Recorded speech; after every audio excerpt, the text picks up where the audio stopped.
Almost there, folks, and it's looking pretty good. And of course, we want you to gain some LP, so we researched and played some really bad comps, which lost to the good comps, and then we played the really good comps, which lost to the best comps, and I think you know where I'm going with this. Let's go ahead and check out the best comps to start Festival of Beasts and get some early LP before stuff gets really hard. Hey everyone, and welcome back to another ProGuides TFT video. Today we're going to be talking about the best comps to play once set 4.5 hits live. We know that some things are still up in the air, but these comps are not likely to be hit that hard and are fairly safe in their strength for the opening of Festival of Beasts. As with every top comps list, getting the top comp will not guarantee you first place, but it will give you a high enough chance for a finish on top 4, netting you that sweet LP, and a steady climb at the beginning of a set, which is always preferable since the soft reset will not be too hard to come back from. Positioning, items, and scouting are still your most important tools in the game, working together with your comp in order to give you that shiny first place. In this video, we'll be talking about each comp, a general playstyle guide, look at the items and their usage and their positioning. This patch didn't see too many changes, but as spoiled in the intro, we do have a new comp that we haven't seen a while back in the mix. These comps, played well, are almost guaranteed top 4s at the moment, so make sure you pay attention and let's go ahead and kick it off. For our question of the day, have you played any of these comps in the video in the PBE? How did they feel? Before we dive right on in, I just want to let you guys know that we have a community Discord and a new subreddit that is growing really fast. We have you to thank for that, and we really want to continue building our community and helping you become a part of it. Make sure you check the link in the description down below. With that all being said, let's go ahead and dive right into our favorite comp to start the festival with, and it's who else? Kale.exe.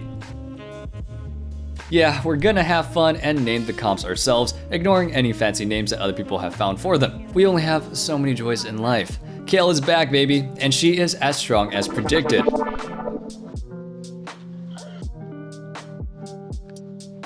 The key to playing Kale is finding Kale. Yeah, not that sort of Kale. No one really likes that one, right? The actual champion. To do that consistently, outside of big time luck, you need to be level 8. Ergo, this is the level 8 rolldown comp. Now, outside of Lucky Lantern shenanigans, specifically loaded dice, the way to play the game hasn't changed too much. You still level at the same intervals, and you should be level 8 by 5-1. If you can do it earlier due to getting a lot of gold from Lucky Lantern or having ridiculous amount of win streaks, then even better. Now, to get to level 8, using Kindred as an early carry or potentially chosen executioner is a really good deal. Alternatively, you can itemize Sivir and run a sharpshooter comp until you transition to executioners, as she does quite a lot of damage. For the earlier games still, you can resort to any strong chosen. We'll be releasing a chosen guide soon, so stay tuned for those early game tips. Once again, and as always, we do not talk about specific chosens, since you don't need specific chosens for any rush to 8 comp, and it isn't how you should be playing the game outside of reroll comps anyway. Kale chosen would be ideal in your level 8 rolldown, but you can use any strong divine, adept, or executioner chosen that you find. Remember to keep Sivir around, preferably 2-star for the attack speed buff. Spirit and Sivir are the two main Kale enablers, along with some extra damage from divine. The usual adept combo is there to help out with its all-around effectiveness, and there's 2 strong secondary carries in Yone and Xayah. You can itemize either depending on items you get, and if you can go to level 9 to add a keeper for some extra shielding, all the better. Adept positioning remains as usual, and you just corner the Kale in either corner for some protection and good splash once she ascends. You can mirror the Kale, Sivir, and Kindred on the other side, if you want to protect them from assassins. The Xayah is in a corner to get maximum amount of people hit if she manages to ult, since with Executioner, she'll be pretty strong. Yone is always in the front to use his spell quickly and lower everyone's resistances.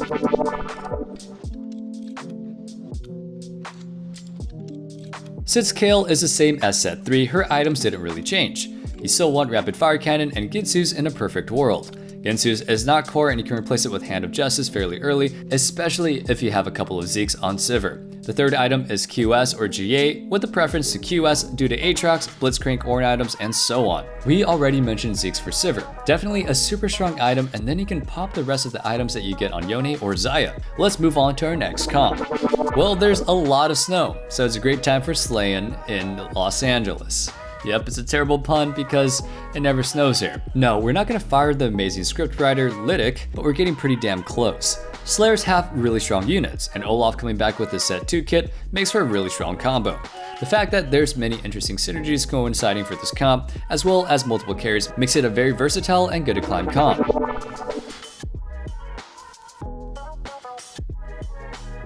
Another get to level 8 fast comp, as the core carry is a 4 cost. Similarly to Kale, you can do the loaded dash shenanigans to force Slayers, but it's harder, since Executioner has less stuff than Slayer, and Dragon Soul is even worse, so sniping Olaf is quite tough. You can carry Samara if you get her early, or use somebody like Tryndamere or a Chosen Zed in her place with items that do not point to Olaf carry. Starting the early game for this comp with Cultist is a good idea, as they are part of the final part as well. You can also get some of the early Slayers, possibly a Chosen Slayer Zed, with Pyke to carry you into level 8 where Olaf, Aatrox, and Sejuani await. Sivir is once again part of the comp for that sweet attack speed buff and Cultist early on. As always, no specific chosen carry, but if you do find Olaf, well, that's great. Any of the 4 costs in this comp would be fine as chosen, allowing you for more trait additions to the comp, like Spirit, Assassin, or even Dragon Soul. If you do get Slayer chosen, playing 6 Slayer until you flesh out your Mystics with Zilean is not a bad play, but be careful of magic damage and don't tunnel vision into 6 Slayer too much. Going to 9 with this comp is fairly decent, as you can slot in some bigger traits depending on your chosen, like 6 Cultist,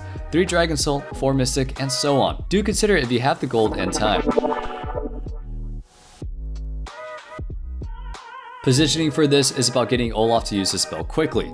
You can put him in the front line and let him go berserk, as usual, with his vanguards next to him for some juicy spells, both stunning and bringing in new targets for him. Depending on the enemy, you can also switch Aatrox and Sejuani, so that Aatrox ults first and gathers in more targets for Sejuani and Olaf to blast. The rest of the stuff goes into the backline to stay as protected as possible, with Pyke being the flexible man that he is, preferably being thrown on a non-QS carry and then zooming across the map for maximum CC.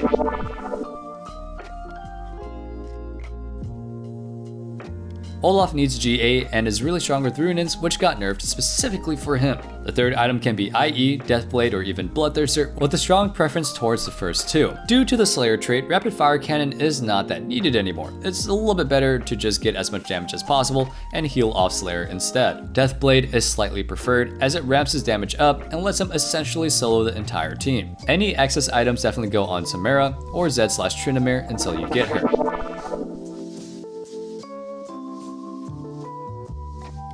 As predicted, Aurelion Soul is a big boy blaster. All he needs is mages and some friends to die for him while he does the blasting. Well, thankfully for our big dragon, there's loads of easily obtainable cheap mages this set, and getting one of them chosen ain't gonna be that big of a stretch.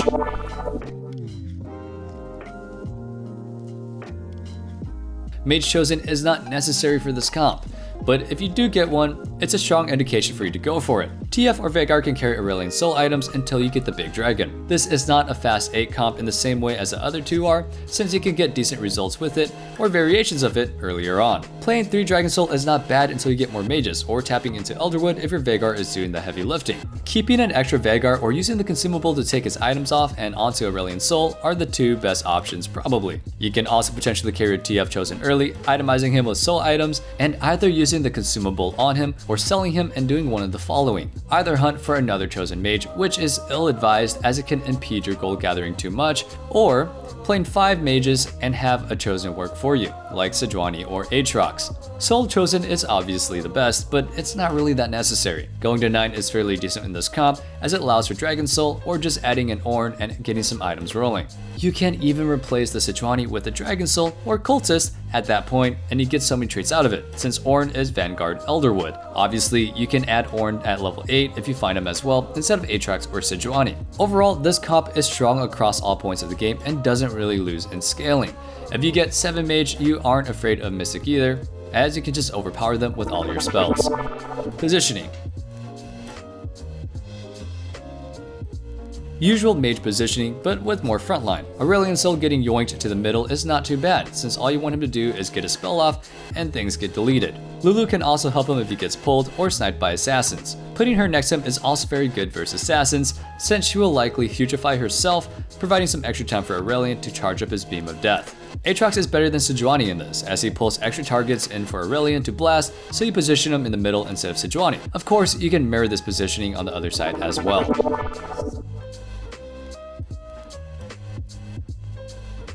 Jeweled Gauntlet and Gunblade are pretty core on Aurelion, with GA or QS being the usual stuff. GA is a bit better as it makes it cast 100%, which is almost all you need. The aggro drop is really important as well, so be aware of this. Take items can go on Annie, and excess mage stuff can go on Veigar.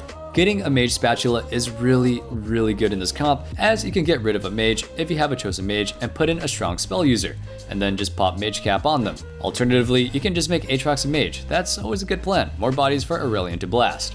That's gonna be it for the best comps that we found for the start of the Festival of Beasts.